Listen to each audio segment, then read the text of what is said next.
Indonesia SMPN 6 Tempunak yang akan dipaparkan oleh Bu Belsa sebagai pemateri. Silahkan.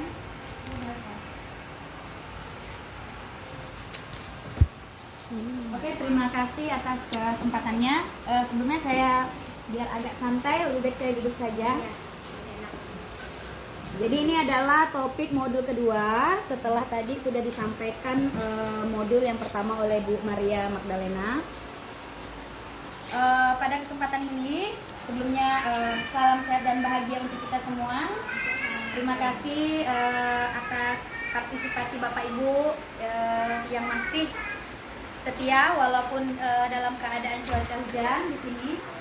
Nah, pada siang hari ini saya akan memaparkan modul yaitu dengan tema Bhinneka Tunggal Ika. Topiknya saya ambil yaitu corak budaya Indonesia. Karena temanya Bhinneka Tunggal Ika. Ini sebagai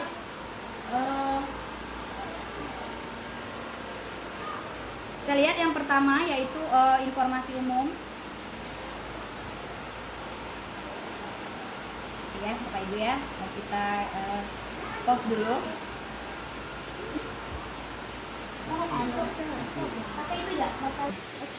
Oke, ini disusun oleh tim proyek SMP Negeri 6 Tempunak. Kemudian yang pertama yaitu informasi umum.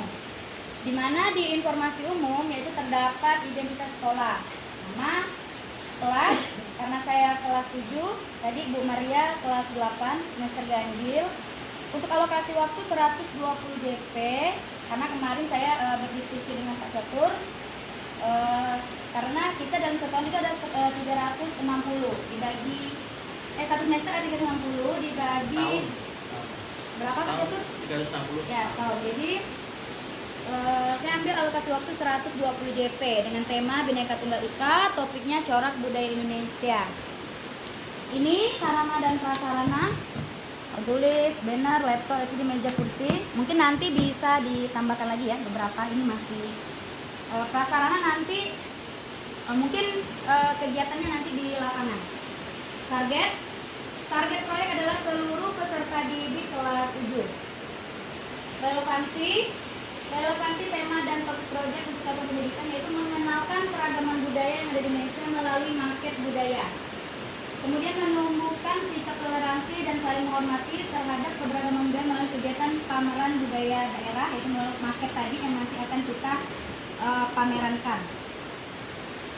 Kompetensi intinya yaitu deskripsi singkat kegiatan proyek. Di mana Bhinneka Tunggal Ika ini menggambarkan konsep bahwa meskipun Indonesia terdiri dari beragam suku, agama, ras, dan budaya, bangsa Indonesia tetap menjadi satu kesatuan yang tidak terpisahkan. Nah, keberagaman ini diakui, dihargai, dan disatukan dalam semangat persatuan. Bhinneka Tunggal Ika mengajarkan pentingnya nilai-nilai toleransi dan saling menghormati dan hidup berdampingan dalam harmoni di tengah perbedaan. Untuk bersatu, maka setiap masyarakat seharusnya mengenal keberagaman budaya. Jadi di sini kita ingin mengenalkan keberagaman budaya tidak hanya di daerah sini, tetapi juga mereka akan kenal daerah lain. Nah, seperti itu. Kemudian sehingga keberagaman budaya di lingkungan sekolah merupakan hal yang urgent, hal yang penting ya Bu ya. Melalui proyek ini, corak budaya Indonesia diharapkan tidak hanya mengenal budaya asalnya, melainkan budaya daerah lain yang ada di Indonesia, menambah wawasan budaya, melestarikan budaya daerah, mempererat kesatuan dan persatuan budaya di Indonesia. Jadi seperti kita di sini, kita kan tidak hanya dari Kalimantan, tetapi guru juga ada yang berasal dari Jawa, berasal dari Sumatera. Mungkin itu dalam lingkup sekolah, di mana nanti mereka tidak hanya mengenal misalnya Kalimantan apa yang terkenal, misalnya rumah adatnya, kemudian pakaian adatnya apa, tapi mereka tidak tahu di Jawa itu siapa, Papua seperti apa. Nah, kegiatan yang pertama yaitu sosialisasi proyek hari pertama itu sekitar 8 DP. Sekitar 8 DP ini nanti bisa kita diskusikan bersama. Di mana pertama kita mensosialisasikan dilaksanakan di aula, walaupun kita tidak punya aula ya. Jadi mungkin saya anggaplah di ruangan kelas 7A, 7B, 7C dan 8A, nanti bisa di situ. Nah, kita sosialisasikan, kemudian peserta didik diarahkan kembali ke kelas, dipandu oleh satu guru pendamping untuk membentuk kelompok dan membuat job desk, artinya bagian-bagian mereka nantinya. Nah, nanti ada harus sesuai dengan LK1, artinya mereka akan membuat nanti nama-nama kelompok. Nanti saya akan lihatkan di lampiran untuk lembar kerjanya. Nah, kemudian kalau ini saya masih per hari, nanti mungkin bisa kita diskusikan bagaimana baiknya.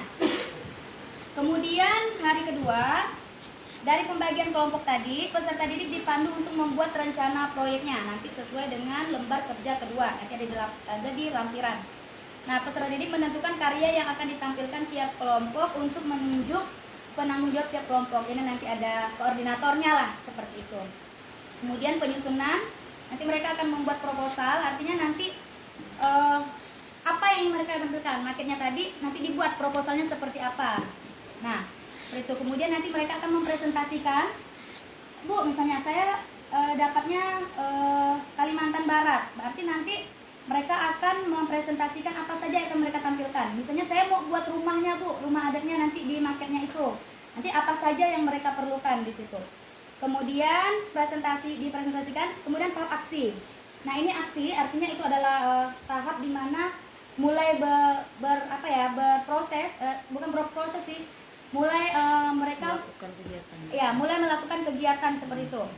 Di mana nanti peserta didik didampingi guru pendamping memulai aksi proyek sesuai dengan rencana